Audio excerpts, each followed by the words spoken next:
Salut, on se retrouve pour une nouvelle partie de tuto et cette fois-ci pour aborder la troisième partie qui est la dernière partie de notre série sur les bases de l'infographie. Et donc dans cette partie, nous allons voir les différents éléments qui renferment le menu image, le menu sélection et le menu filtre. J'avais dit déjà, on verra un peu rapidement, succinctement le menu calque. J'avais dit, c'est véritablement une continuité sur tout ce qui concerne les retouches d'image. Alors, nous allons vraiment voir les bases et dès que vous allez maîtriser, je vais dire, ces différents éléments, vous allez pouvoir aborder n'importe quelle partie de tuto sur Photoshop vraiment aisément. Vous allez déjà même pouvoir faire beaucoup de choses, avoir la base des bases sur Photoshop. Comme je le dis souvent, lorsque vous abordez un nouveau logiciel, le plus important, c'est vraiment de maîtriser les bases. Une fois que vous maîtrisez les bases, voilà, le reste, ça vient, quoi. Alors, donc, pour ce tuto, nous allons ouvrir euh, un fichier. Nous allons essayer de récupérer, disons, je prends ce projet, je prends ce fichier. Alors, dès que vous ouvrez ce fichier, vous voyez que l'ordinateur nous affiche ici, Photoshop nous affiche que nous sommes à 33,3% de la taille de l'image. Vous voyez, si je fais CTRL plus, voilà, au fur et à mesure, nous grandissons la taille de l'image. Nous pouvons aller même à 200%, 300%. Voilà. Donc, c'est en ce qui concerne les informations de base sur l'image que nous avons sur la vue. Et juste à côté, c'est mis ici que nous sommes dans le mode RVB en 8 bits. Alors, quand nous venons sur image, nous avons le menu mode et nous pouvons venir ici, vous voyez, pour confirmer effectivement que nous sommes en couleur RVB. Il est possible de travailler en couleur CMJN. Le mode CMJN est beaucoup plus utilisé lorsque nous voulons faire une créa pour l'impression. Lorsque vous faites une créa pour l'impression, c'est-à-dire pour des supports comme des bâches, des dépliants, des flyers, tout ça, il est recommandé de travailler avec les couleurs CMJN. Vous allez voir que les couleurs vont légèrement changer, légèrement. Si je clique sur CMJN, vous voyez ici, les couleurs, il arrive des fois où ça change légèrement. Voilà, il arrive des fois où ça change pas. Comme par exemple ici, il n'y a pas vraiment grand chose qui change. Mais c'est vraiment important parce que les détails de l'enregistrement vont aider l'imprimante à choisir le C qui représente le cyan, le magenta, le jaune et le noir. Voilà, donc ça c'est vraiment le mode pour le cyan magenta. Je vais avec l'outil historique revenir en arrière. Alors, donc, il est aussi possible de travailler en niveau de gris. Vous voyez ici, niveau de gris.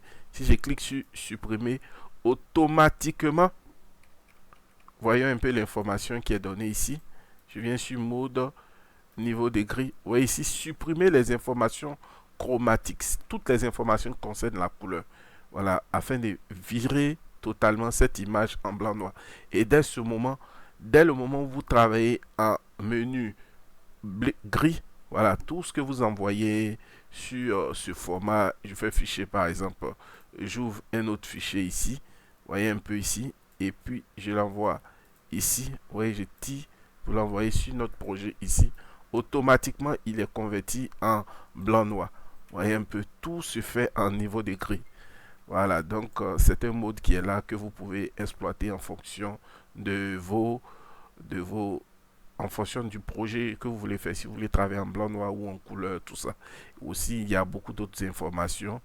Voilà. Mais ce qui est là, ce que nous sommes en train de voir, vraiment, c'est vraiment la base, quoi. Ça vous sera vraiment utile en ce qui concerne la base. Donc, je vais revenir en couleur. Alors, donc, vous voyez un peu, plutôt, je vais cliquer sur historique. Voilà, pour revenir à notre image ici. Alors, donc, comme vous voyez, nous sommes en RVB slash 8 bits. Chaque niveau, chaque R, V et B, si je clique ici, vous voyez, chaque couleur, comme je l'ai dit, hein, Et si je prends par exemple le rouge, vous voyez un peu, nous avons 256 niveaux de rouge à chaque fois que je descends ici. Voilà, des zéros. Vous voyez, le rouge, nous avons jusqu'à à 256. C'est pareil pour le vert. Si je prends un vert à 255, vous voyez un peu ici, le vert ici, il y a plusieurs niveaux de vert. Alors, l'autre chose, c'est que 256 exposants, 256 exposant 8, nous sommes à 256. Voilà, donc nous avons le rouge, le vert, le bleu, nous avons la transparence. Ce qui nous fait 2 exposant 8 fois 2 exposant 8 fois 2 exposant 8 fois 2 exposant 8 pour la transparente. Nous avons 2 exposant 8 fois 4, ce qui fait 32, 2 exposant 32. Donc on a 32 bits d'information sur chaque image. Donc vous pouvez travailler pour ceux qui utilisent un système d'exploitation en 32 bits ou en 64. La base c'est de travailler toujours en RVB slash 8 quoi. Bon, ce sont des informations un peu techniques pour ceux qui font beaucoup plus de développement avec Photoshop et consorts. Alors, on va donc continuer. Juste après le mode niveau de gris, nous avons le mode réglage. Alors, dans ce mode réglage, c'est ici que nous pourrons régler beaucoup de choses concernant l'image. Le premier élément de ce menu concerne la luminosité et le contraste. Si je clique dessus, vous avez le bouton aperçu qui permet de voir à chaque fois que vous voyez là, j'augmente la luminosité. Vous voyez un peu, si j'enlève le mode aperçu, voilà, vous ne verrez pas. Hein. Alors, sachez que dans la version 2017, l'algorithme de développement a évolué. Voilà, il y a certains qui sont vraiment à l'aise avec l'ancien algorithme, donc ils peuvent cliquer sur utiliser l'ancien algorithme et puis travailler en fonction. Alors, vous voyez que dans l'ancien algorithme, la luminosité influençait, je dirais, beaucoup plus le gamma. Vous voyez un peu, ça influençait beaucoup plus le gamma. Dans le nouvel algorithme, ils se sont arrangés de telle sorte que il a un effet un peu comme lorsque nous travaillons sur euh, purement les contrastes quoi. Alors, donc, lorsque vous avez une image pareille, vous voyez, vous avez n'importe quelle image qui est éclairée, sachez que il y a une partie de l'image qui reçoit un impact lumineux. C'est les zones qui sont beaucoup plus claires. Vous voyez, ces zones qui sont là, vous voyez, reçoivent un impact lumineux. On pourrait appeler par exemple ces zones-là les zones spéculaires, là où la lumière est beaucoup plus intense. Juste après ça, vous avez tout le reste de l'image ici qui reçoit aussi de la lumière. Donc cette partie-là, ça s'appelle la partie diffuse. L'image se diffuse, la couleur se diffuse sur l'ensemble de l'image. Et la troisième partie, c'est la partie pénombre. Ouais, là où elle ne reçoit pas de lumière. Donc cette partie s'appelle la zone ambiante. Lorsque vous appliquez la luminosité sur une image, cela renforce chaque zone. C'est-à-dire les pénombres deviennent beaucoup plus sombres et les lumières deviennent beaucoup plus claires. Et les zones diffuses, en généralement, deviennent réchauffées. Voilà. Donc, c'est un peu ça, quoi. On peut travailler aussi sur le contraste. Vous voyez, le contraste a beaucoup plus d'influence sur les zones pénombres et les zones diffuses pour les rendre beaucoup plus sombres. Par contre, la luminosité influence beaucoup sur les zones diffuses et spéculaires pour les rendre beaucoup plus claires et diminue les zones ambiantes. Donc c'est un paramétrage que vous pourrez utiliser. Utiliser beaucoup de modération. Juste après ça, nous avons les fonctions niveau. Pour les fonctions niveau, alors donc pour cela, je vais venir ici dans Fenêtre et puis ouvrir le panneau information qui va nous donner un peu des informations sur les différents pixels. Sachez que lorsque j'envoie mon curseur sur cette photo, ici nous avons RVB qui change de valeur. Chaque valeur prise, c'est la valeur du pixel où se trouve le curseur. Voilà, les valeurs les plus sombres vont tendre généralement vers 0 et les valeurs les plus claires, blanches, vont tendre généralement vers 255. Vous voyez un peu, quand je viens ici dans les valeurs sombres, vous voyez, j'ai des valeurs comme, j'ai des informations comme 1, 2, vous voyez un peu, pour dire que je suis vraiment dans du sombre, quoi. Ouais, un peu ici beaucoup plus sombre. Alors que lorsque je viens par exemple dans des valeurs plus claires, par exemple là sur les dents, ici ou bien même ici sur l'image, vous voyez, je tends vers 255. Alors, je vais faire fichier ouvrir. Donc, pour voir ces fonctions, je vais par exemple venir ici, bon, venir ici et je récupère, disons, cette photo. Voilà, je vais supprimer le profil. Il arrive des fois où lorsque vous prenez une photo, il y a une certaine coloration qui est sur la photo. Ça peut être un filtre qui a été apporté. Donc, si vous voulez restituer l'image de base sans filtre, il suffit de cliquer sur niveau. Et puis ici, par exemple, si je clique sur auto, vous voyez un peu, il me restitue l'image de base sans filtre. Donc, lorsque vous voulez travailler, généralement, il est conseillé, la première chose à faire, c'est d'essayer d'enlever tout ce qui est filtre sur la photo pour pouvoir faire vous-même vos propres touches, quoi. En général, lorsque je prends une photo et que je commence à travailler dessus, voilà, j'applique généralement ces fonctions. Et dès ce moment, il existe aussi d'autres options pour choisir si vous voulez quelque chose de beaucoup pour accentuer le contraste, d'autres informations.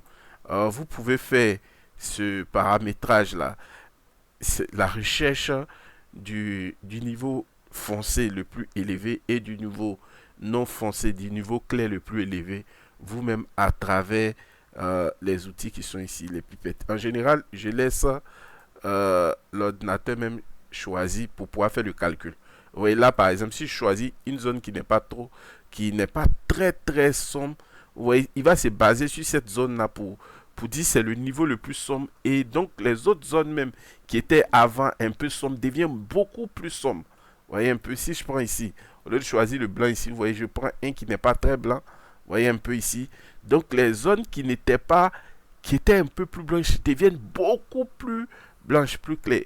Et donc, c'est à vous de juger et puis de voir quoi. Généralement, voilà, si vous êtes nouveau, je vous conseille de prendre en auto. Vous voyez, quand je clique sur aperçu, vous voyez ici, il y a soit le niveau, le niveau de base par défaut et puis le niveau lorsque on a appliqué. Maintenant aussi, ici, nous avons des informations. Là où vous avez des pics, voilà, là, ce sont des niveaux, ce sont des endroits où il y a de l'information. Donc, il est conseillé même de se positionner là où il y a plus d'informations. Voilà un peu. Et égaliser, en fait, pour avoir l'image, l'origine de base, quoi. Et là, maintenant, vous pouvez traiter l'image. Et c'est un peu comme ça que je fais. C'est cette fonction, euh, c'est évolue un peu comme la fonction courbe. Ouais, ici, je viens euh, sur l'historique, je viens en arrière.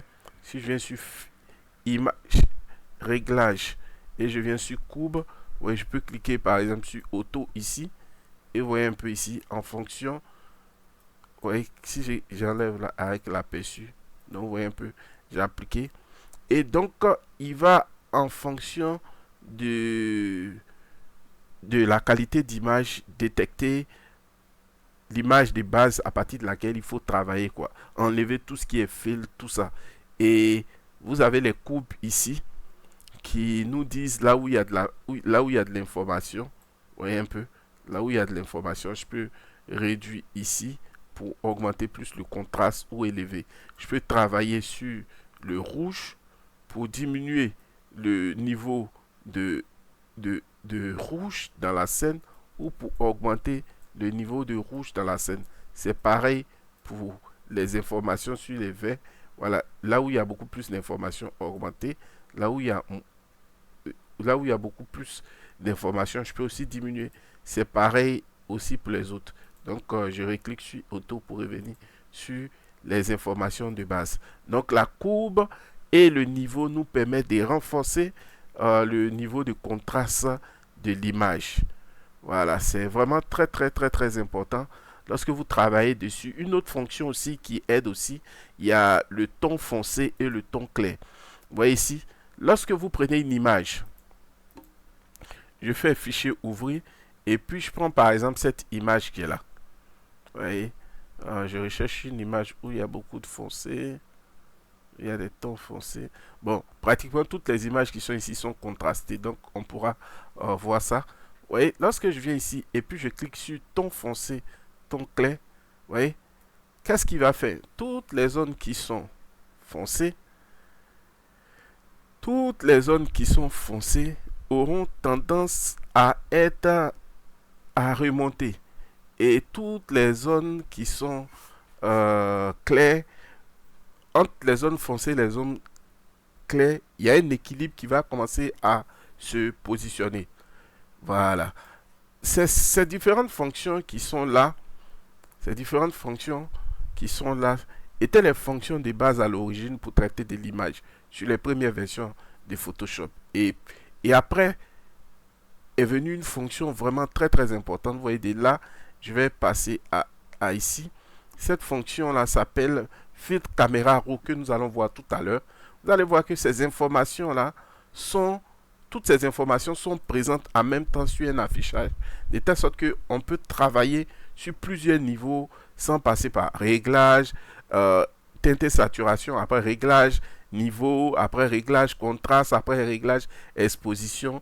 Tout est déjà positionné sur un seul. Donc vous voyez, tout ce qui est ton foncé, vous pouvez augmenter la valeur des tons foncés, de telle sorte que les zones sombres, toutes les zones en pénombre là, sont éclairées.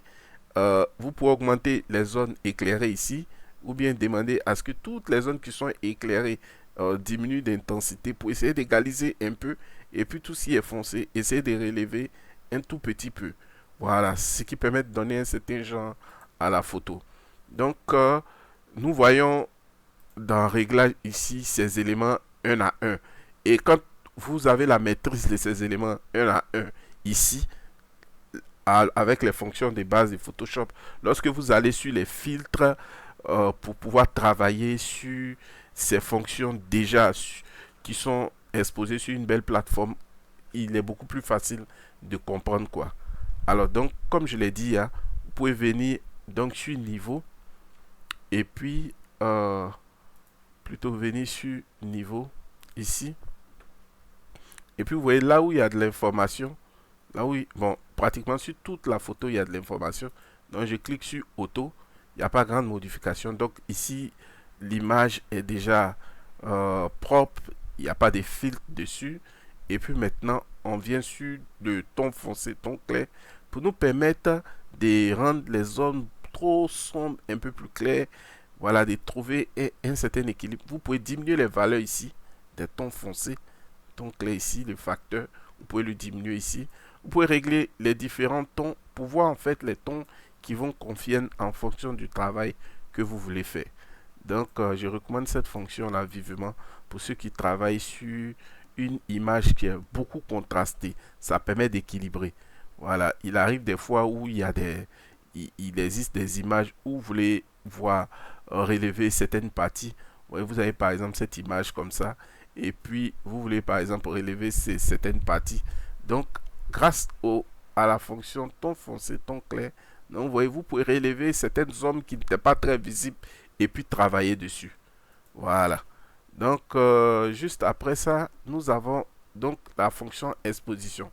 Lorsque vous avez par exemple votre image qui est là, il arrive des fois où je prends une image, il arrive des fois où l'image n'est pas et vous appréciez le contraste, mais vous voulez ajouter un peu plus d'exposition. Donc j'ai par exemple mon exposition qui est là, et puis j'augmente un peu. L'exposition, c'est la quantité de lumière qui affecte l'image. Vous voyez, je peux augmenter, exposer beaucoup plus mon image ou diminuer totalement.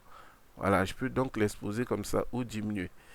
Il a l'air de ressembler un peu au contraste, mais c'est différent. Ici, on a beaucoup plus d'ajout de lumière par rapport au niveau du contraste. Il travaille sur les différents niveaux dont je vous ai parlé. Le niveau spéculaire, le niveau ambiant et le niveau diffuse. Vous voyez un peu ici. Or, ici, il ajoute de la lumière sur toutes les zones ensemble. Donc, les niveaux déjà exposés sont très exposés. Et il faut faire vraiment très attention en fonction du résultat que vous voulez, quoi. Voilà. Donc, ici, donc, j'augmente légèrement mon exposé. Après, je prendrai, lorsque nous allons voir les filtres, le filtre RAW, tout à l'heure, la fenêtre que j'ai ouverte, je vais prendre un exemple et puis on va travailler en fond sur une image pour essayer de donner un certain genre, quelque chose de vraiment intéressant. Donc ici, juste après ça, nous avons donc les informations sur la vibrance, la saturation. Voilà, je vais venir ici par exemple et pour vous, j'ouvre par exemple cette image qui est là et je viens sur le paramètre saturation. Vous voyez la teinte et la saturation. Alors, lorsque on parle de teinte, on parle de la couleur. On peut changer totalement les différentes teintes, les différentes couleurs qui sont sur cette image en bougeant ici. Donc vous voyez que tout ce qui est vert va virer à une autre couleur.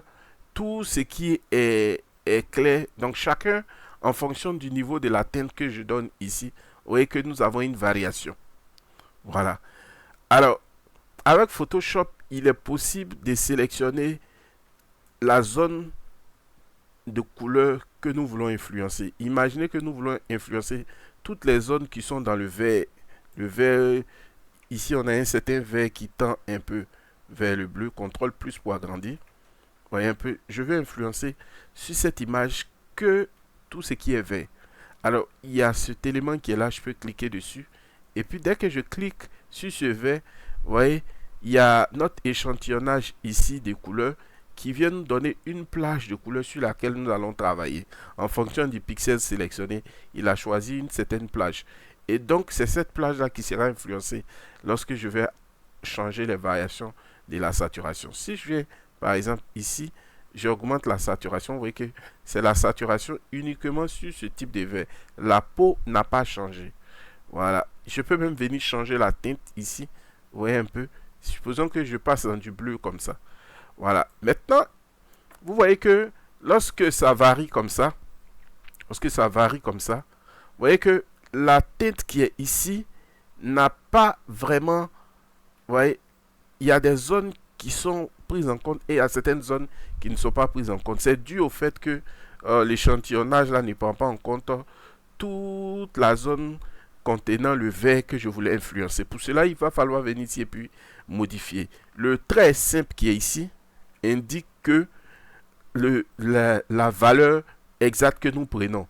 Et de la valeur exacte vers une valeur approximative, il y a un certain niveau de dégradé. Donc, je peux changer ça, oui, ce qui me permet de prendre en compte une large palette de vert. Et je peux ici aussi influencer pour prendre une large palette de vert qui tend vers le bleu. Voilà, de telle sorte que je puisse couvrir toute la zone que je veux modifier. Là, vous voyez un peu maintenant, je peux travailler totalement sur cette zone-là sans problème. Et après, je augmente la saturation. Donc, ce qui me donne un peu cette image-là. Oui. Donc, c'est vraiment très, très utile si vous avez des images que vous voulez modifier. Ou des images que vous voulez modifier. Je prends par exemple cette photo, cette image qui est là par exemple. Vous voyez un peu.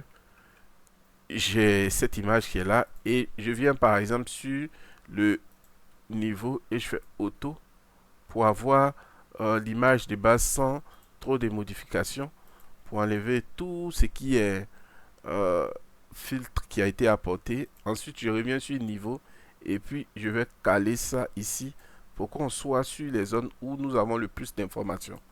Voilà, maintenant ici vous voyez, je veux par exemple changer tout ce qui est rouge ici. Donc c'est la même chose, hein.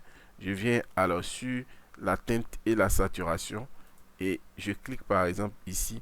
Donc vous voyez, je peux maintenant changer totalement. Vous voyez un peu ici, mettre la couleur. Si je veux soit virer dans le bleu.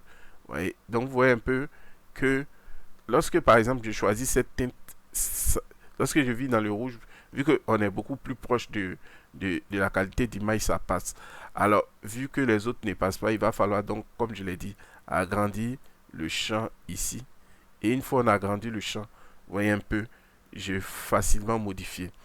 Alors, donc après, avec les autres fonctions là, nous allons voir une fonction très intéressante. Vous voyez ces paramètres qui sont ici. Nous allons les retrouver après ici, dans le menu calque de remplissage. Et avec les calques de remplissage, ouais, chaque fois que j'applique une modification, vous voyez, lorsque j'ai appliqué une modification sur mon objet qui est là, pour revenir en arrière, je suis obligé de venir sur l'historique. Mais il arrive des fois où j'ai appliqué d'autres modifications après. Donc, en retournant derrière, c'est-à-dire, j'ai fait ce qui est là. Et dès que j'ai fini de faire ce qui est là, il arrive des fois où je peux, par exemple, venir ici. Je peux venir, par exemple, ici. Et puis, utiliser, par exemple, la couleur qui est là. Vous voyez, un peu avec le pinceau. Et puis, essayer de dessiner. Et puis, essayer de faire, voilà, un contour comme ça. Bon, je vais choisir une autre couleur. Hein. Je vais choisir une autre couleur. Je vais prendre, par exemple, la couleur orange comme ça. Et puis, voilà. J'essaie par exemple, d'appliquer quelque chose. Ouais. J'essaie, par exemple, je fais n'importe quoi comme ça ici. Hein. Voilà, d'appliquer, par exemple, deux traits. Si je ne suis pas vraiment d'accord avec la teinte qui est là, le fait de revenir en arrière me fait annuler vraiment toutes les modifications qui ont été appliquées là. Donc, nous allons voir comment, avec d'autres calques, on peut travailler sur certaines zones de l'image sans que le fait d'aller en arrière puisse effacer. Mais aussi, nous allons voir qu'il existe des fonctions de remplissage qui nous permettent de modifier l'image comme on veut, sans avoir à aller en arrière et puis perdre vraiment les informations. Vous voyez un peu. Parce que ici, lorsque nous cliquons sur réglage et que nous appliquons, on ne peut plus retourner encore sur les réglages de base et puis le modifier. Vous voyez un peu. Je suis en train de travailler et puis j'ai mis par exemple la teinte de ma couleur qui est là. Oui, j'avais ça. Et quand j'applique ici, j'ai ça. Et juste après ça, maintenant, je vais peut-être sélectionner que ces images. Je peux dire, je vais sélectionner, euh, je vais venir ici avec cet outil qui est là. Voilà. Essayer de sélectionner, voyez un peu, cette partie de l'image qui est là.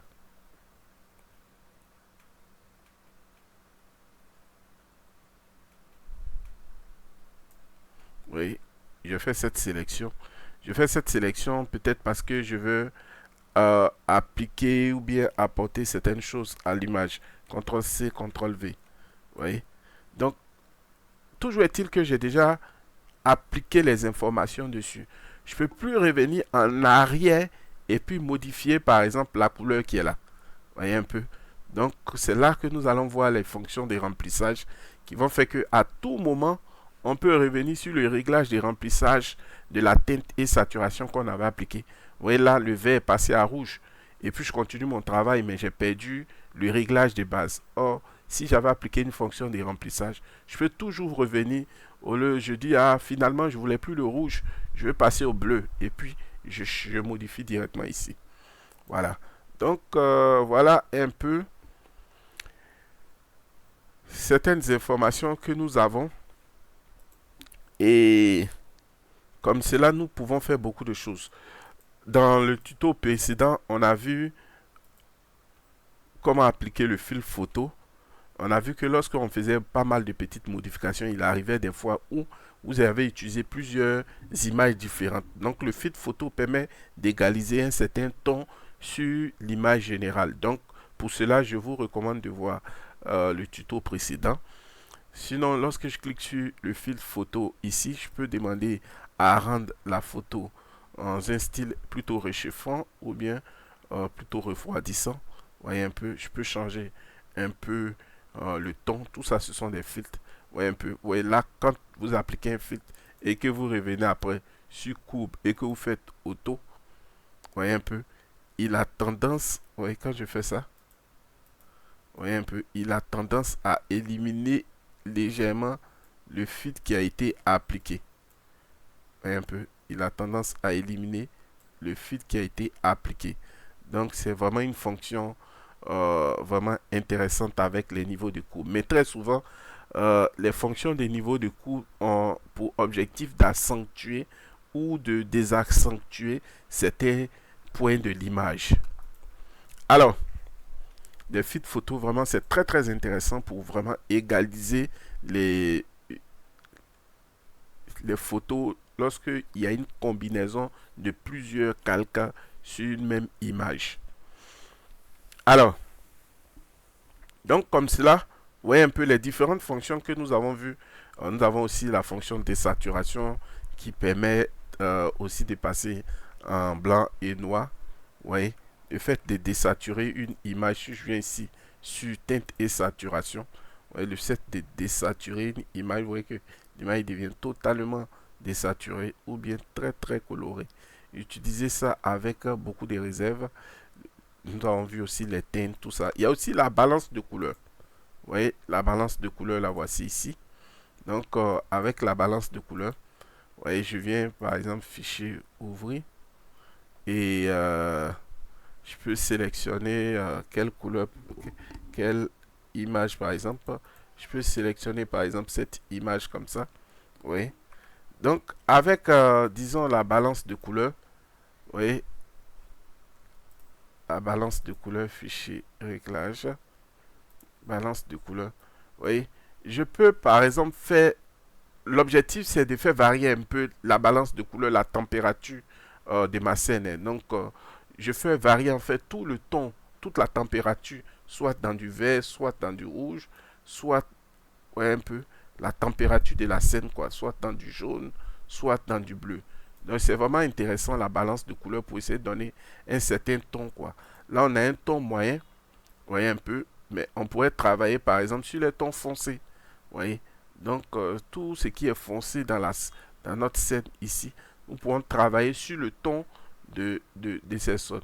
De même, vous voyez, la partie qui reçoit la lumière, la partie diffuse, c'est le ton un peu clair. Nous pourrons travailler sur uniquement cette partie qui est là. Et ne pas trop affecter les c'est-à-dire, on préfère affecter un peu plus les tons clairs ou affecter plus les tons foncés ou affecter un peu plus les tons moyens. On peut conserver la luminosité en le faisant ou ne pas conserver la luminosité. Voilà, tout dépend. Ce sont des paramètres qui sont là. Essayez, testez, vous allez voir. Et comme je l'ai dit, j'ai fait des tutos spécifiques sur pas mal de choses que vous pourrez après regarder pour travailler, quoi. Donc, revenons donc à notre fichier ici. Venons donc à notre fichier ici. Donc, comme cela, vous pouvez mettre une belle ambiance sur vos différentes images, hein. Voilà, c'est à vous de voir, quoi. Sur vos différentes images. Vous avez une image, vous récupérez par exemple une image comme ça. Et puis, en fonction de cela, voilà, vous essayez de mettre un ton. Mettez un ton sur votre image avec la balance de couleur. Voilà, fait varier un peu le ton de, de l'image ici. Voilà, avoir un ton beaucoup plus chaud, réchauffant, ou un ton beaucoup plus froid ici. Donc, il agit un peu comme les filtres, quoi. Alors, voici quelques donc, informations de base sur notre image avec les réglages. Je trouve vraiment ces fonctions sont beaucoup plus intéressantes de les voir. Les autres fonctions, voilà, négatif. Le négatif aussi, il est intéressant. C'est une fonction qui est beaucoup utilisée par les photographes. Et quand je clique sur le négatif, vous voyez, j'ai le négatif de ma photo qui est là.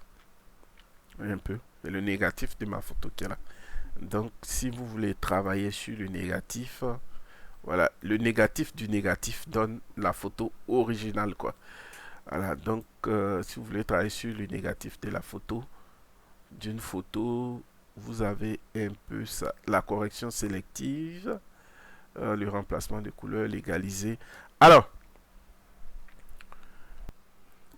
donc, après avoir vu les différentes fonctions sur le réglage, nous sommes arrivés au niveau du négatif. Voilà. Donc ici, ce sont des fonctions vraiment des bases pour ce qui concerne euh, le traitement d'image, la retouche d'image. Donc après avoir vu ces différentes fonctions de base, nous pouvons aussi voir d'autres choses qui sont aussi intéressantes, comme par exemple la rotation d'image. Bon, la rotation d'image, vous voyez un peu, si je fais 180 degrés, donc si je fais 90 degrés, donc je dis c'est facile à comprendre. Donc il n'y a pas grand chose ici. Alors, nous avons aussi le rognage. Le rognage, c'est intéressant lorsque vous, par exemple, vous êtes en train de travailler, vous voyez, vous avez un projet comme ça, vous êtes en train de travailler, et puis, supposez par exemple que, voilà, je prends par exemple cette photo qui est là. Oui, j'ai cette photo qui est là. Et puis, sur le gâteau Voscope, par exemple, je vais juste récupérer cette petite partie qui est là. Oui, récupérer cette petite partie qui est là et travailler sur cette petite partie. Donc, je fais par exemple CTRL C, CTRL V. Oui, j'ai cette petite partie qui est là. Oui, j'envoie ça ici. Oui, j'ai des bords ici qui sont transparents, qui ne seront pas utilisés. D'autres qui sont aussi transparents, qui ne sont pas utilisés. Je peux venir ici avec l'outil, comment dirais-je, l'outil recadrage. Oui, l'outil recadrage. Je viens ici en rapport LH. Et puis, comme cela, essayer de recadrer. Voilà, donc je clique sur effacer pour enlever les valeurs qui sont là. Oui, donc je peux venir comme ça ici et puis essayer de recadrer de telle sorte que je puisse enlever totalement tout ce qui est à côté. Là, je tape Entrée pour valider. Recadrage, vous voyez un peu. Ou je peux venir ici sur Image et puis je dis rognage. Dès que je dis rognage, donc j'active la valeur pixel transparent de telle sorte que tous les pixels qui sont transparents soient éliminés et on a un recadrage automatique. Voilà, donc voilà un peu comment la fonction rognage s'utilise. C'est vraiment très pratique, hein? Très très pratique pour recadrer des images où nous avons des valeurs transparentes sur les côtés. Voilà. Et donc, nous allons essayer de voir donc les fonctions de filtre. Ça va nous permettre d'aborder un peu des notions sur le calque. Et puis, nous avions en début parlé de masque, de mode de fusion, toutes ces différentes choses. Donc, peut-être qu'on pourra revenir rapidement sur certaines choses. Donc, voyons maintenant le filtre. Les filtres qui sont vraiment une partie très très intéressante en ce qui concerne. Alors donc pour cela, je vais essayer de prendre une image comme ça ici. Hein. Voilà, supposons que j'ai cette image qui est là. Oh, il y a aussi, oui, oui, tout à fait. Il y a aussi une autre partie, hein, voilà, les symétries horizontales, les symétries verticales. Bon, là, c'est vraiment pour passer d'un niveau, je dis pour inverser les images. Hein. Je prends une image comme ça ici. Je prends une image. Vous êtes allé prendre des photos quelque part et il est arrivé que vous avez fait des selfies par exemple. Quelle image je peux prendre? Je peux prendre par exemple cette image qui est là. Bon, cette image a été prise avec le téléphone. Mais il arrive des fois où lorsque vous faites, il y a certains téléphones, vous faites, est-ce que, il y a certaines options, ou bien lorsque vous faites certaines photos, voilà, avec le selfie, vous voyez là par exemple, vous voyez que l'image est inversée. Vous voyez un peu, l'image est inversée. Donc, regardez comment ça se lit. Pourtant, normalement, c'est une 5D qu'on devait lire. Donc, quand c'est comme ça, vous pouvez prendre réglage, et puis le réglage, vous prenez rotation d'image, symétrie horizontale. Donc vous voyez un peu, voilà, ça s'inverse comme ça. Donc il est beaucoup plus intéressant, plus facile, je dis, de lire maintenant l'image un peu comme ça. Voilà, de lire ça un peu comme ça. Voilà, de telle sorte que, vous voyez ici, vous Oui, on peut lire, on voit facilement la marque ici, même si c'est pas pour faire de publicité. Vous voyez un peu. Voilà. Donc ici, c'est beaucoup plus facile à lire, vous comprenez un peu. Et donc, euh, en étant sur cette image-là, vous voyez un peu, nous allons voir en même temps les filtres. Vous voyez un peu. Nous allons voir les filtres. Et pour cela, nous allons voir qu'avec les filtres, on peut vraiment appliquer beaucoup d'effets à une image. Donc, lorsque nous envoyons une image ici, pour comprendre les calques, d'abord, sachez que modifier votre image directement, l'image de base, ça fait que vous pourrez vous tromper et puis appliquer des modifications sur l'image originale et puis perdre la vraie image. Donc pour cela, il est recommandé très souvent de dupliquer le calque. Voilà, c'est ce que tout le monde fait. Vous dupliquez le calque et puis vous pouvez maintenant travailler. Alors, comme je l'ai dit, nous allons convertir notre calque qui est là, notre arrière-plan en plan et nous allons dupliquer le calque. La touche CTRL-J le fait ou bien cliquez ici sur dupliquer le calque. Voilà. Et puis vous dupliquez votre calque. Maintenant, il peut arriver que, voilà, sous cette photo, donc une fois que j'ai dupliqué le calque, je vais masquer le calque qui est ici.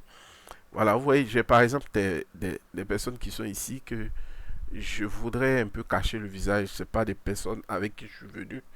Voilà, pour des questions de droit d'image. Ouais. Donc en ce moment, je viens ici sur l'outil doigt. Et maintenant, je vais essayer de flouter un peu l'image comme ça.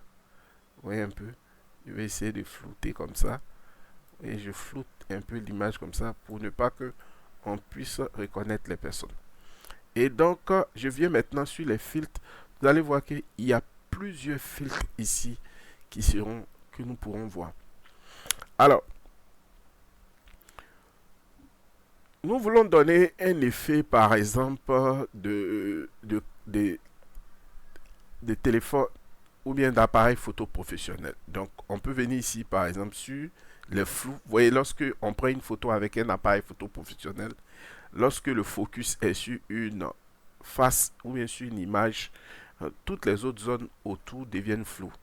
Voilà. Et pour égaliser un peu la zone de floutage, vous voyez ici, il est un peu flou.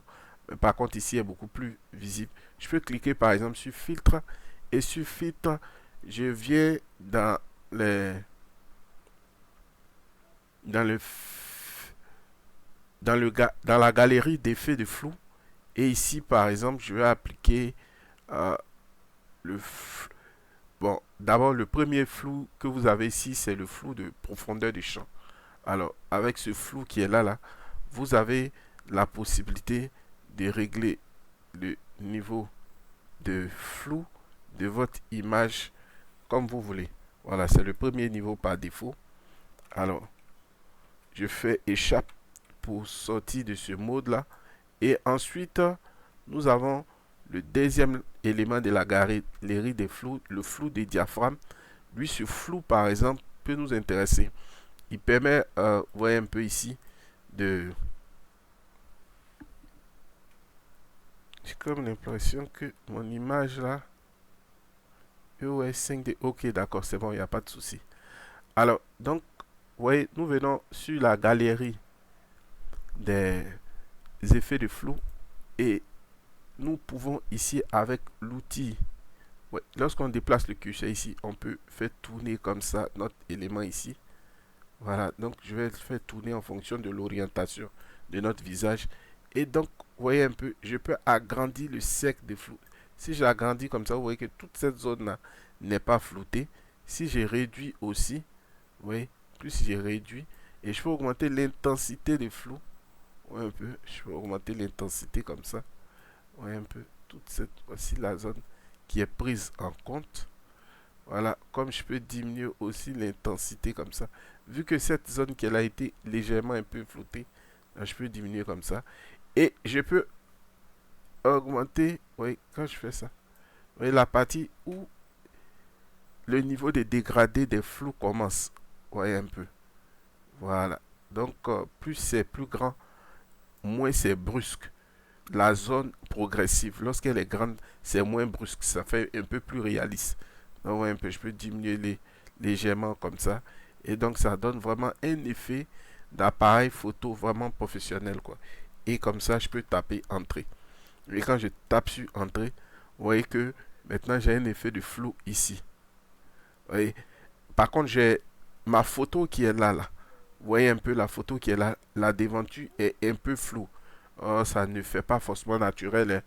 Voilà, il peut arriver que on ait un flou avant et un flou arrière. Les appareils font ça. Donc, mais ce n'est pas toujours que c'est l'effet qu'on veut produire. Donc, dans ce cas, je vous demanderai par exemple, vous voyez l'image qui est en bas ici qu'on avait dupliqué. Donc, je mettais Alt et puis je tire. Ça duplique et ça envoie en haut. Et maintenant, ayant dupliqué et envoyé ici, je vais maintenant venir juste en bas ici. Voilà, ça nous permet de voir ce qu'on appelle les masques, hein. Voilà, je clique sur l'outil qui est en bas ici, j'ajoute un masque. Alors, le masque, comme on l'a vu dans la partie 2, c'est quelque chose qu'on applique à un calque de telle sorte que la partie qui est masquée, tout ce qui sera peint en noir ne sera pas visible. Vous voyez un peu. Voilà, il va laisser transparaître ce qui est juste en dessous du calque. Donc, si je viens ici et puis je vais par exemple choisir le pinceau noir, je vais choisir l'outil pinceau pour peindre et comme ça j'agrandis ici. Et donc, je pense que cette zone qui est là, là, voilà, de mon image qui est ici, je vais peindre ça en noir pour, pour que ce soit caché et ça puisse permettre de voir ce qui est juste derrière. Vous voyez un peu ici. Et comme ça, je peins ce que je veux laisser apparaître. Donc, vous voyez un peu que ce qui est ici est laissé pour compte. Voilà. Donc, comme cela, je peux augmenter. Je peux mettre par exemple, passer en gris. Lorsque c'est en gris, ça laisse légèrement un peu transparent. Voilà, légèrement un peu transparent. Même ce qui est ici, je peux rendre ça légèrement un peu transparent. Comme cela. Vous voyez un peu, légèrement un peu transparent. Bon, je vais laisser un peu, disons un peu comme ça, hein. Et puis bon, voilà. Donc ça fait que moi, vu que c'est cette photo, c'est cette partie ici que je vais laisser apparaître est beaucoup plus nette et les autres deviennent plus transparents. Et une fois c'est fait, une fois on a validé cette qualité d'image, on peut faire CTRL ALT SHIFT et puis E pour qui va nous créer donc une image qui est une compile des trois autres calques. Vous voyez un peu, une fois maintenant, j'ai cette compile des trois autres calques. Je viens maintenant sur filtre et je vais cliquer sur filtre caméra raw qui va nous donner un peu un résumé de tous les filtres que nous avons vus dans image réglage. Voilà, donc ici on pourra travailler sur l'exposition de l'image. Vous voyez un peu, je diminue l'exposition ici. On pourra travailler sur le contraste, mettre un peu de saturation. Mettre un peu de saturation. Voilà, pour que ce soit un peu plus clair. Et puis, s'il y a un peu trop de bruit, je peux carrément enlever la clarté ou bien augmenter la clarté. Ça dépend vraiment de l'effet que je veux produire. Le fait d'augmenter la clarté donne un peu de grain à l'image. Et ici, nous pouvons travailler, réduire les zones sombres. Voilà, je peux vraiment réduire les zones sombres. Et puis, ici aussi, avec le niveau de ton foncé, je peux égaliser. Le fait d'activer la touche ton foncé égalise le, le, la, l'écart qu'il y a entre la zone sombre et la zone éclairée. Et ici aussi, c'est pareil pour les tons clairs, légèrement un peu. Et j'ai un peu quelque chose comme ça. Vous voyez un peu? Voilà, donc retravailler, j'ai quelque chose un peu comme ça. Et donc ça nous donne une image un peu plus nette, un peu plus intéressante. Alors, donc on va voir aussi d'autres paramétrages. On va voir d'autres réglages de base ici. Donc je vais récupérer comme ça une image. Et puis nous allons travailler sur d'autres réglages de base. Voilà, j'avais pris cette image qui est là. Donc, lorsqu'on clique sur filtre, vous voyez que Photoshop nous donne une large gamme de filtres. Quand je clique sur galerie filtre, vous pouvez choisir les types de galeries de filtres que vous voulez, soit artistique, vous voyez, Et il y a des réglages ici. Donc le style de filtre que vous voulez, vous pouvez le définir ici. Voilà. Donc on a ça, c'est un filtre par bouillage. Voilà. Donc c'est à vous vraiment de tester les différents filtres et de voir les effets que vous voulez. Il existe toutes sortes de filtres. Toutes sortes de filtres. Donc je vous laisse tester les différents filtres, les différents effets. Vous pouvez vous amuser à les appliquer comme ça, hein. Voilà, donc je fais annuler. Il y a aussi la fonction, voilà, donc on vient de voir la fonction filtre caméra RAW. Je vais prendre une image classique de fond, comme ça, et puis on va travailler par exemple une image. On va travailler par exemple une image. Donc je choisis par exemple cette image que là. Voilà, je choisis cette image. Et puis bon, voilà, sur cette image comme ça, je vais cliquer sur filtre caméra RAW. Vous voyez un peu. Déjà, il y a pas mal de contraste sur l'image. Et donc, je vais relever le contraste avec le ton foncé. Vous voyez un peu, comme j'ai dit, permet d'égaliser un peu la zone qui est foncée, la zone éclairée, de telle sorte qu'on ait quelque chose de quand même un peu plus homogène. J'ajoute légèrement un tout petit contraste, une petite exposition plutôt pour élever comme ça. Et puis, je peux augmenter un peu la saturation pour que ce soit un peu plus éclairé comme ça. Alors, mon image qui est là, je fais CTRL plus. Je peux, je peux quoi? Je peux ajouter maintenant des grains. Oui, je peux ajouter des grains. Bon là, c'est une photo, disons, quand même un peu retouchée. Alors, vu que c'est déjà retouché, c'est difficile vraiment d'apporter beaucoup d'améliorations. Alors, je vais pour cela faire une recherche comme cela, utiliser une image vraiment qui n'est pas très intéressante et puis essayer de retoucher pour que vous puissiez, un petit exercice pour que vous puissiez comprendre vraiment tout ce qu'on a vu déjà ici. Alors pour cela, je vais cliquer sur, je viens sur Google et puis je vais faire une recherche de quelqu'un qui a d'une photo par exemple, je peux dire personne, personnage, je peux mettre personne africain, personne africaine avec des acnés comme ça. Voilà. Donc je viens sur image. Ok. On voit un peu, on a quelques modèles ici. On a quelques modèles ici qu'on peut récupérer. Là où on voit un peu plus les boutons, par exemple, ici, vous voyez un peu, ici ils ont fait déjà une retouche. Donc, il a fait copier l'image, fichier nouveau, et puis j'ai dit OK. Ouais, je fais CTRL V. Alors, nous, ce qu'on va faire ici, donc je convertis un plan calque. Nous, ce qu'on va faire, on va travailler par exemple sur cette image. Là, ils font la publicité d'un produit ici. Voilà, ils font la publicité d'un produit. Et ce produit-là donne ce résultat qui est là. J'aurais pu venir comme ça ici et puis faire une sélection de cette zone qui est là. Voilà, j'active mon calque qui est là. CTRL C, CTRL V. Vous voyez, j'ai copié cette partie qui est là. Donc, nous allons travailler maintenant sur cette partie qui est là.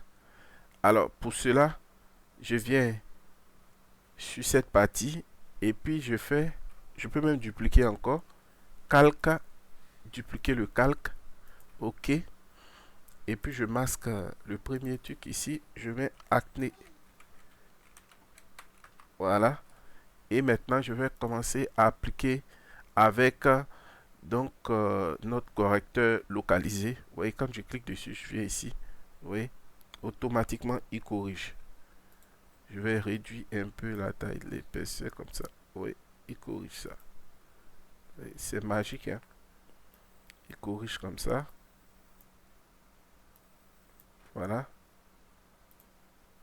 Il suffit donc de cliquer comme ça. Et donc, outil correcteur localisé. Je peux agrandir légèrement un tout petit peu. Qui prenne une zone. Je vais sortir. Je vais passer en mode normal. Voilà, pour qu'il applique mieux. Voilà. En mode normal. Je vous conseille de travailler en mode normal.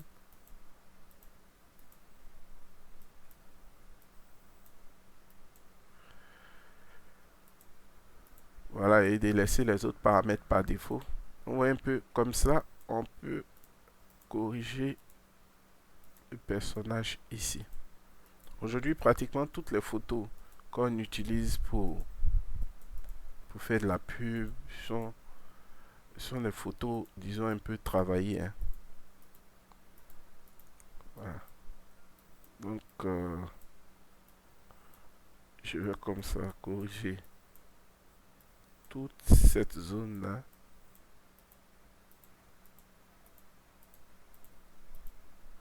Voilà, je peux même corriger tout ce que je vois un peu trop sombre. Voilà, comme ça. On va voir quelque chose.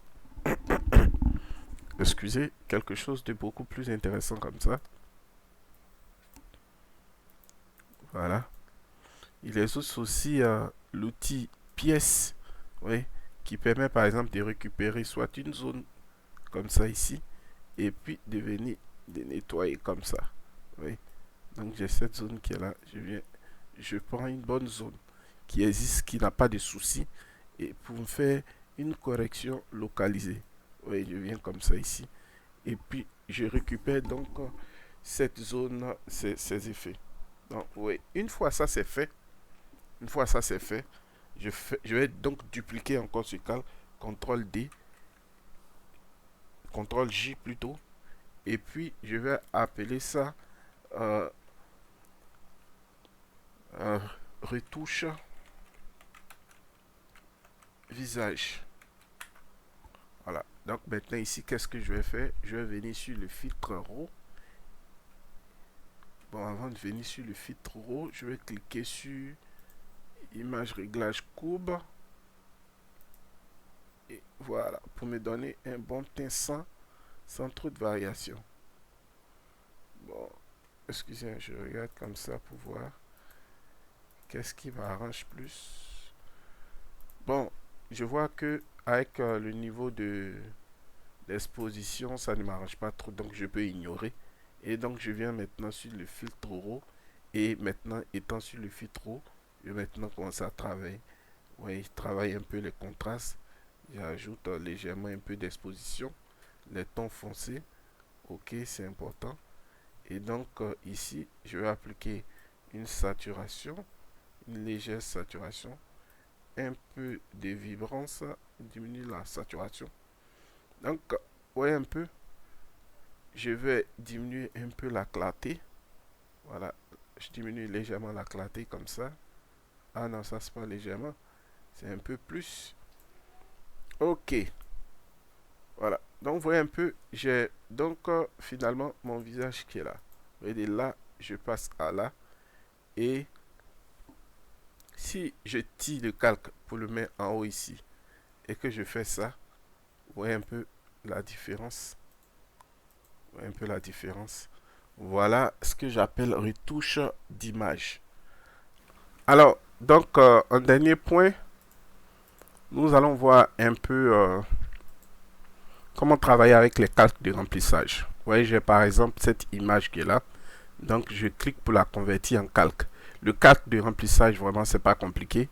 C'est un peu comme travailler avec les outils de réglage qui sont ici, seulement que ces outils qui sont là vont se positionner sur un calque, ce qui fait qu'à chaque fois on peut revenir sur le calque pour effectuer des modifications, même si nous sommes déjà avancés dans le travail. Donc je clique sur teinte et saturation, et quand j'ai cliqué sur teinte et saturation, vu que je veux travailler par exemple sur ce côté qui est ici, le magenta qui est là, Donc, je vais cliquer sur l'outil de sélection ici. Et puis, je fais juste un clic. Et il va se charger de choisir la plage. Une fois il a choisi la plage, je peux comme cela bouger. Vous voyez, pour qu'on puisse voir un peu. Voilà, je passe par exemple en bleu, vu que c'est carrément différent de la couleur magenta. Et pour augmenter la palette, la zone de remplissage, je peux venir par exemple ici comme ça. Vous voyez un peu. Vous voyez qu'il prend une plus large zone. Vous voyez un peu. Donc, j'aurais pu demander de ne pas prendre vraiment toute la zone qui est là. Vous voyez un peu.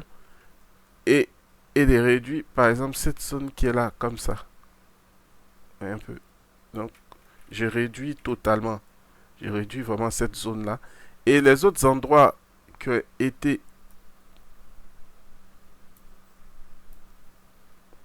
Oui. Vu que je vois qu'il y a un peu ici qui a été pris. Et donc, les autres endroits où je sens que ça a été... Où je vois que ça a été pris. Voilà. Je peux agrandir comme cela. Je peux agrandir comme ça. Vous voyez un peu. J'agrandis mon image qui est là. Ok, c'est bon. Donc, ouais, ici, quand c'était comme ça, vous voyez qu'il y avait des petites parties de la photo qui n'avaient pas été prises en compte. Mais en même temps, lorsque j'agrandis ma plage de couleurs, vous voyez que ça récupère d'autres choses que je ne voulais pas. C'est en ce moment-là, le calque de remplissage, le masque qui est là, va être vraiment utile, quoi. Donc, je clique par exemple sur le masque qui est ici.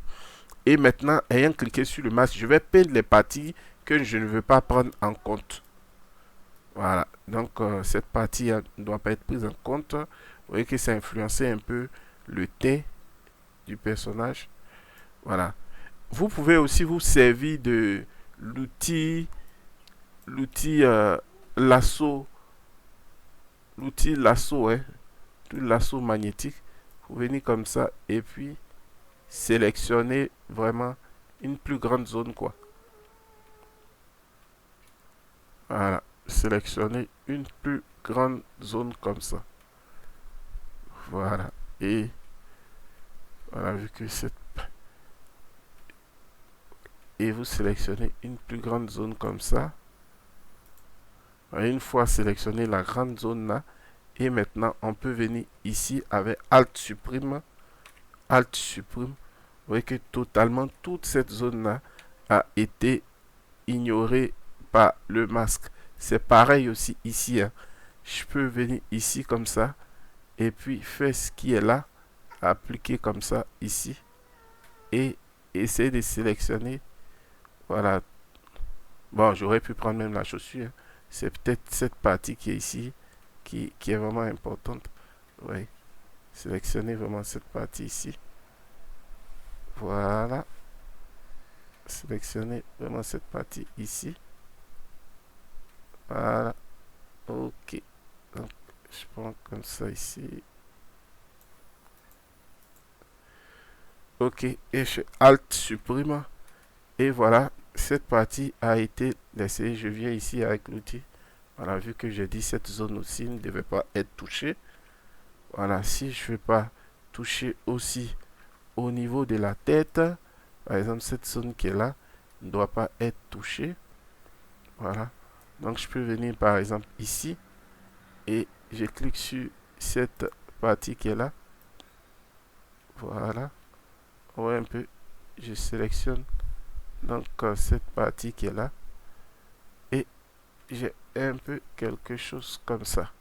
Alt supprime et vous voyez un peu que le calque, vous voyez un peu l'avantage du masque de fusion avec l'avantage du masque du calque de remplissage. Avec le calque de remplissage, je peux vraiment sélectionner les zones où je ne veux pas appliquer. Voilà. C'est aussi pareil pour tout ce qui est derrière. Si je ne veux pas appliquer, je ne veux pas que l'arrière-plan soit influencé. Voilà. Je peux venir ici comme ça.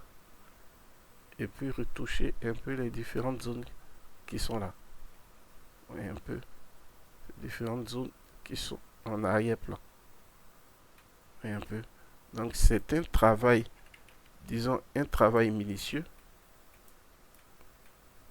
C'est un travail minutieux. Je prends mon temps pour délimiter, pour peindre les parties qui ne doivent pas être influencées. Voilà, les parties qui ne doivent pas être influencées. Et donc, ça me donne quelque chose comme ça. Voyez un peu.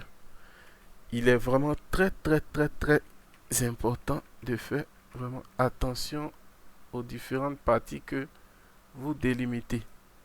Donc, si je viens ici comme ça, je peux dire, je peux passer en mode, au lieu du noir, je mets en blanc pour dire que, ah, il faut prendre en compte cette zone qui est là. Vous voyez un peu? Il faut prendre en compte cette zone qui est là.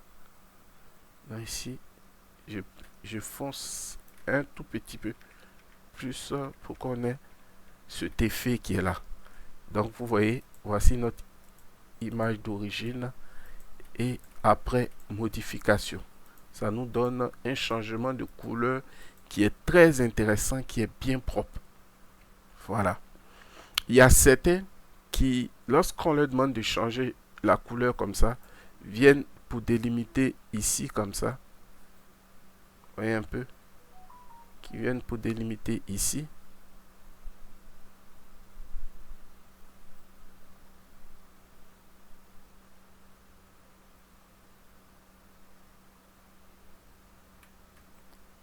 Une fois qu'ils délimitent, oui, qu'ils délimitent par exemple cette zone, ils vont faire un CTRL-C, CTRL-V.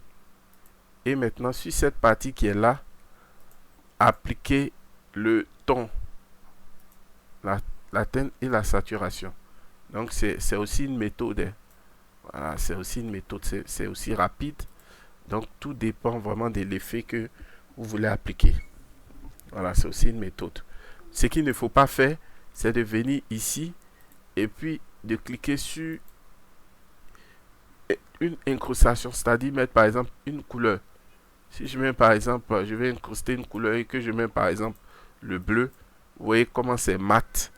C'est vraiment très très mat quoi. Voilà. Et on ne voit pas vraiment l'effet. À moins vraiment de modifier un peu l'opacité. Voilà, mais on n'aura toujours pas vraiment l'effet qu'on recherche. Donc il faut éviter cela. Alors, donc on peut appliquer un calque de remplissage. Vous voyez ici. Donc on peut appliquer un masque, un calque de remplissage pour la balance et la couleur. Donc pour cela, après, je vous ferai d'autres tutos beaucoup plus intéressants, beaucoup plus spécialisés, des trucs vraiment de pro quoi. Ça c'était vraiment pour avoir la base. Si vous avez suivi le tuto jusqu'à arriver ici, sachez que voilà, vous avez déjà une bonne base. Je vais sélectionner le test qui est là. Sélectionner le test qui est ici. Et puis je vais appliquer un remplissage. Je vais appliquer un remplissage. Purée. J'étais pas sur le calque. Donc je vais appliquer donc un remplissage.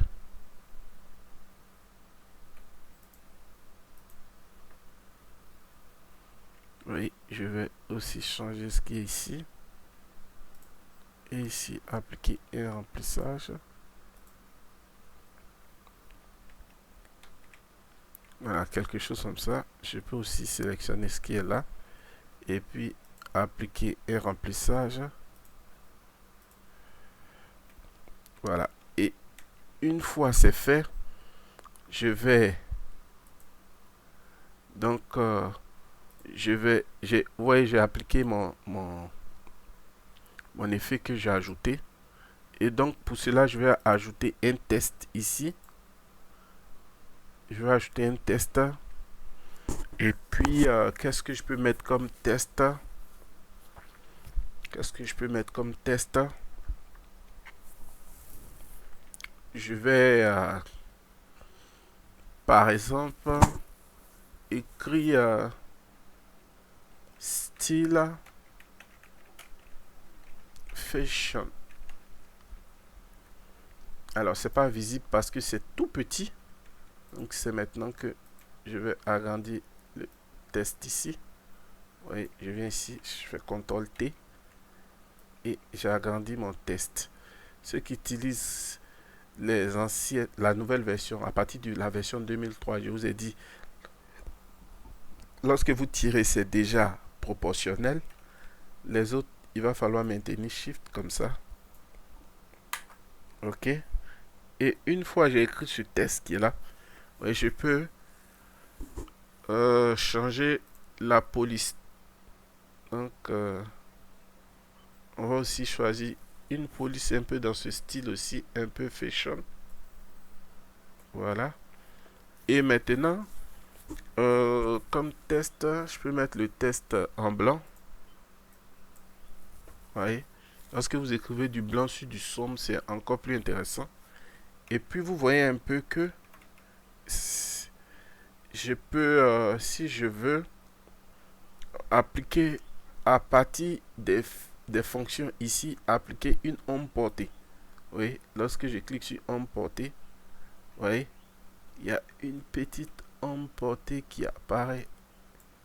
Je peux changer.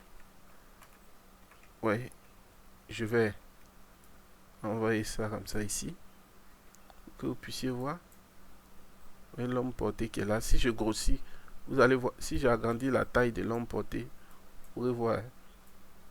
Vous voyez la taille de l'homme porté. Je vais la distance. Je vais augmenter la distance comme ça. Je vais changer la position. Voilà. Je vais changer la position pour mettre ça dans une position comme ça. OK. Alors, donc vous voyez, si je masque comme ça, vous voyez l'homme porté. Hein. Voilà. Vous voyez bien l'homme porté. Je peux mettre de la lueur. Je peux mettre un contour biseauté comme ça dedans pour avoir ce style qui est là. Vous voyez un peu. Je peux même mettre un motif. Hein. Choisis une texture. Voilà. Et on peut régler la taille des vignettes. Bon, je vais laisser ce paramétrage là. Je ferai un autre tuto pour essayer de vous expliquer un peu mieux. Je peux ajouter une ajouter une incrustation de couleur. Voilà. Donc, une fois j'ai fait l'incruste de couleur, je peux cliquer ici. Et quand je viens ici, vous voyez la pipette qui sort ici pour me dire de choisir la couleur que je veux pour le test. Donc, je peux prendre une couleur existante, par exemple, ici, pour pouvoir garder un certain effet, un certain style à mon test. Vous voyez un peu. Là, je suis en train maintenant de faire ce qu'on appelle la mise en page. La mise en page. Et puis maintenant, ici, par exemple, je peux mettre des tests, des titres, pour essayer de fabriquer véritablement une affiche où j'ai cette photo qui est là en titre, quoi, en grand titre. Alors, donc, voilà un peu à quoi c'est toutes les fonctions que nous avons ajoutées. Si je voulais ajouter, par exemple, un contour, ouais, un contour, je clique sur contour. Ouais, je peux ajouter un contour, ici, contour, à notre test qui est là. Je peux augmenter la taille du contour pour avoir quelque chose comme ça. Ouais, un peu la taille du contour. Et puis, je fais OK. Et un peu. Donc, ça me donne quelque chose comme ça. Alors, il y a quoi encore à retoucher? À quoi encore à retoucher? Est-ce que je peux retoucher le visage? Est-ce que je peux retoucher le visage? Légèrement, vous voyez, j'ai quelques légers boutons ici. Donc, je peux venir. Je clique avec l'outil tampon. Là, je peux récupérer la partie qui est ici. Et puis, je viens, je colle. Donc, ça, c'est de la chirurgie numérique. CTRL Z, j'aurais pu faire aussi avec l'outil correcteur automatique et venir ici pour qu'il corrige lui-même. Donc, il y a certaines choses qu'on peut laisser et il y a certaines choses qu'on peut enlever. Donc, c'est à vous de voir. Vous savez que, par exemple, il y a certaines tâches qui seront là tous les jours. sur le même personnage et il y a certaines autres tâches qu'on peut enlever. Alors, donc, ceci clôt la troisième partie. Si vous avez des questions à me poser, si vous avez des besoins précis, voilà, vous pouvez m'envoyer un message. Et moi, quand j'ai fini, je vais dire à ce niveau, cette partie qui est là, s'il y avait quelque chose peut-être à faire, ce serait peut-être de... Bon, je viens par exemple ici, CTRL, SHIFT, E, et je peux peut-être augmenter, disons, avec le filtre RAW, disons la saturation, hein. Voilà la saturation un peu de l'image, un peu comme ça. Je remonte légèrement, j'ai fait vibrer un peu la vibrance pour donner, ça donne un certain ton à l'image, une certaine, et puis j'augmente légèrement un peu l'éclairage, l'exposition, le ton, je diminue un peu le ton foncé, voilà, le ton foncé pour que l'arrière-plan soit un peu plus sombre, voilà, vu que c'est l'arrière-plan qui est plus sombre ici. La zone blanche, est-ce que vous la voulez beaucoup plus exposée? Si vous la voulez exposer, vous faites ça, vous voyez, plus vous grandissez, ou bien comme ça, là. Vous voyez que tout ce qui est impact lumineux est totalement... Souvent, vous prenez une photo et puis il y a des zones qui reçoivent un impact lumineux tellement fort. Vous voyez, vous pouvez tuer cet impact-là avec ça. Voilà. Donc, nous, ça nous va. Hein. Je diminue ça, j'agrandis un peu l'exposition. Et puis, j'augmente un peu mon contraste pour avoir quelque chose comme ça. Et voilà, ma qualité d'image est maintenant nickel, propre. Et je prends et je mets sur le magazine. Alors, ceci clôt donc cette partie de tuto sur la troisième partie de notre formation sur les bases des principes de Photoshop. Donc, quand vous avez fait ça, je pense que vous avez bouclé la formation. Hein. Voilà, ce qu'il faut faire, c'est fichier et puis enregistrer sous. Voilà, vous venez ici et puis vous créez, vous enregistrez soit dans ce répertoire ou vous faites un fichier nouveau dossier.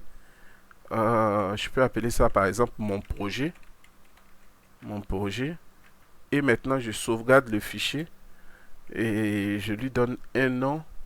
Je peux dire formation Photoshop ou bien formation base. Et puis je dis enregistrer. Alors, une fois j'enregistre le fichier, vous allez voir que le fichier se trouve, je fais fichier ouvrir. Voilà, je viens sur ouvrir une nouvelle fenêtre. Vous voyez, le fichier se trouve ici, dans mon répertoire ici. Quand je viens, vous voyez comment c'est enregistré. Alors, si je viens sur Photoshop, et que je veux maintenant prendre cette image et puis envoyer sur Facebook, balancer à quelqu'un, il suffit de faire fichier, enregistrer sous. Là, je choisis d'enregistrer par exemple en JPEG et puis je fais fichier enregistrer. Voilà, vous voyez, je vais enregistrer ce fichier, enregistrer sous et puis je choisis un JPEG. Ouais, et j'enregistre. Voilà, j'enregistre une deuxième fois encore. Enregistrer. Ok.